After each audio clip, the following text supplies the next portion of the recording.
So, first thing we're going to look at is an introduction to some basics of chemistry. So we're going to look at the atom. And we're going to look at a thing called the Bohr Model, which is the simplest model to explain why ions form and why certain types of bonding occur.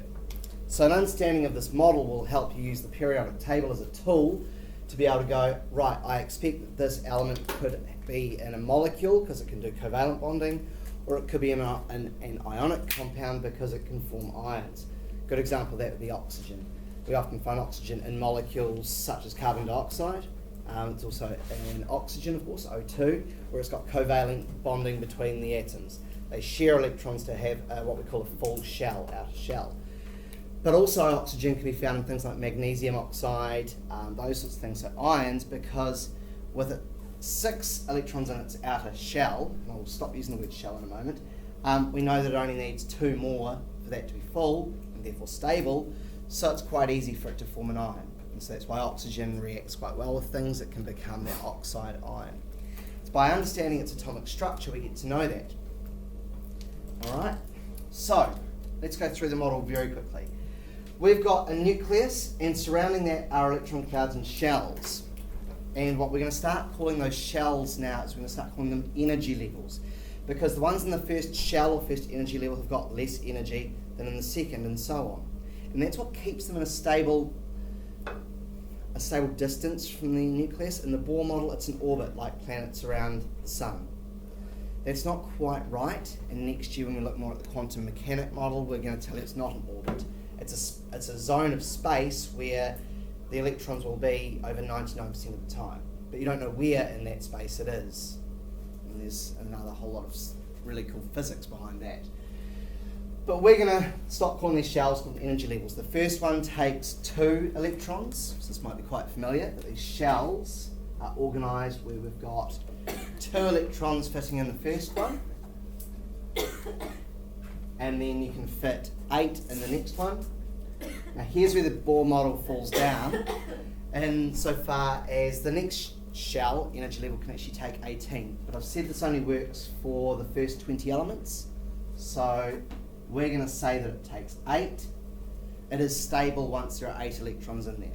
Once it has more, then some really cool chemistry happens that you learn about next year. And then for the last ones we can have more. I'm not going to put anything in that because it's another one that can go quite high. But we're only going to 20, 2 plus 8 plus 8. We've only got room for 2 more electrons anyway to get to 20. So they're arranged, and we, as I say, are going to call these energy levels. The first energy level, second, third and fourth energy levels.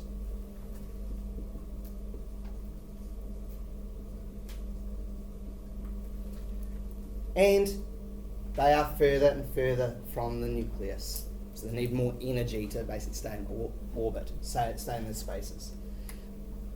The nucleus itself is going to be really important for what you learn about next year particularly, but it's good to have that background knowledge. The nucleus is consists of 2 major subatomic particles that are then made up of even smaller things called quarks or quarks, depending on whether you're English or American, based with your pronunciation. We're not going to worry about quarks or quarks, okay? Not even next year. But what we are going to worry about are the 2 that are in there, that are what we call subatomic particles. Neutrons. Neutrons have got the chemical symbol, as it were, of N with a little 0, which means no charge. 0, oh sorry, I forgot to do that for the electrons. If you use electrons in a chemical equation at all, they are E with a little negative sign, okay? Because they have a negative charge. Back to where we're meant to be. Neutrons, no charge to the little 0. N for neutron, because that makes sense. They kind of act like the glue that holds the nucleus together. And the reason that you need those particles in there on a very simplistic Bohr model type way is because the protons, the other particles in there, are going to try and repel each other. Because protons are P with a plus, so they have a positive charge. And for every electron in this cloud, if it's an atom, there's 1 proton in the nucleus. So they balance out. So atoms themselves are neutrally charged. Atoms are neutrally charged. They then can go on to do some cool things with bonding and stuff that makes them not atoms anymore, so therefore not neutrally charged, but more stable. So they might be neutrally charged, but they're very rarely stable. Protons will repel each other in the nucleus, so therefore we have neutrons there to sort of glue them together. The number of neutrons per atom or element can vary. So you don't need to rote learn those or anything like that. You would be given that information. And that information is given to you in a thing called a nuclide. So for example, I'm going to use the two, what we call isotopes of chlorine to show you what a nuclide is.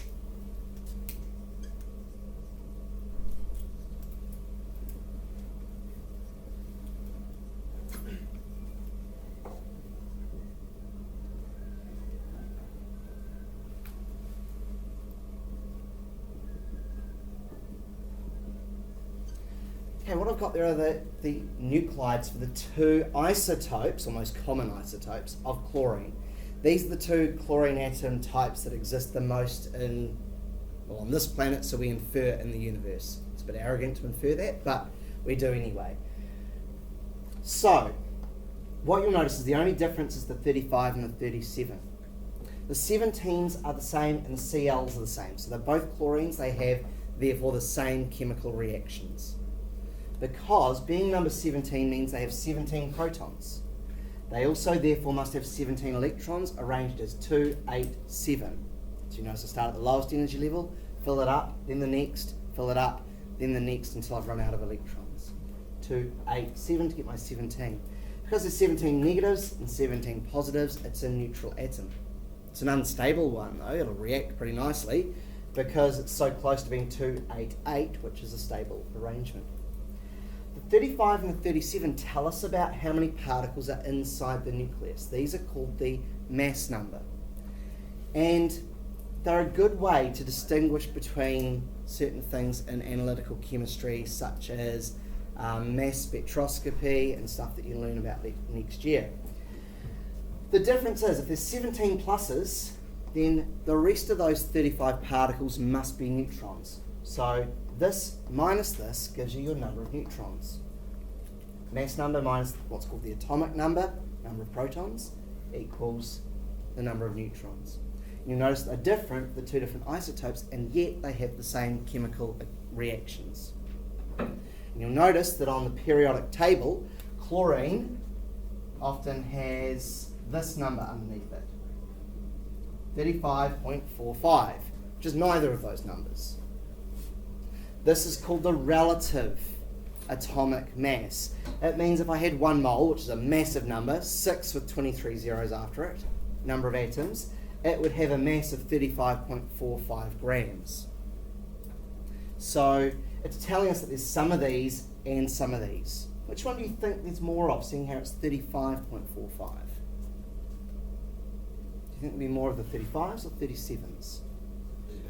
35s. So you can use it to infer which isotope is more common.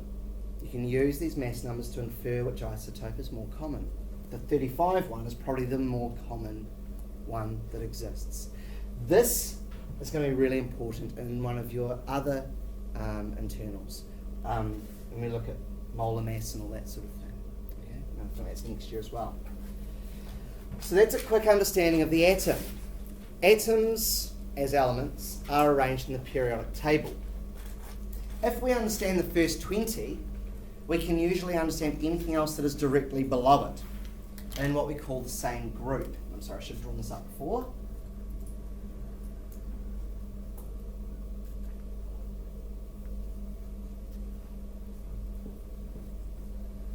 Okay, so anything that's in the same column on the periodic table or group is going to have very, very similar chemical properties, which means it's going to have a very, very similar electron configuration. So if I know about, let's say, magnesium being 282, so it's got 2 valence electrons, I know that everything else in the same column as magnesium has got 2 valence electrons, so it can become a 2+ ion. So barium, I don't know its electron configuration, and I don't actually care this year. What I do care is it has 2 valence electrons because it's in the same group as magnesium. Therefore, it makes 2+ ions. I've scribbled out a section. Can anyone guess why I've scribbled it out? It's the middle bit. It's the transition metals. I mean, most of the table are metals, but yes, it is. They are metals, and there are a special family of metals called the transition metals.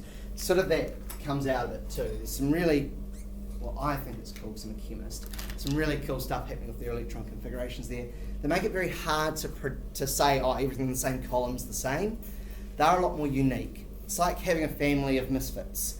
They all are completely different to each other. They do follow some rules and trends, but you don't learn about them until next year. They're the ones you have to learn off by heart. Copper has a 1+ and a 2+ ion, for example. Zinc is 2+.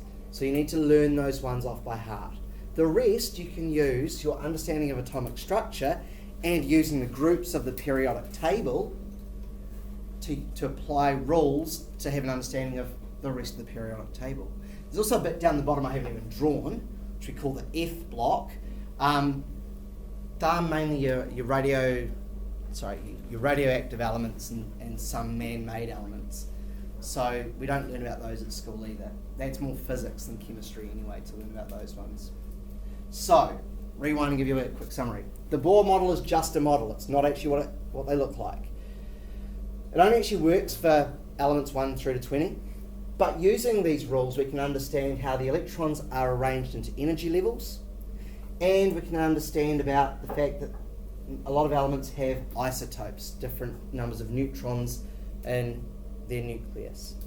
These are both things that can be used really well in analytical chemistry. In particular, if we understand this, we can predict from the groups that they might be in as to what charged ions something will make, which again can make it useful for seeing if it's present or analysing against it. All right, any questions before I stop there?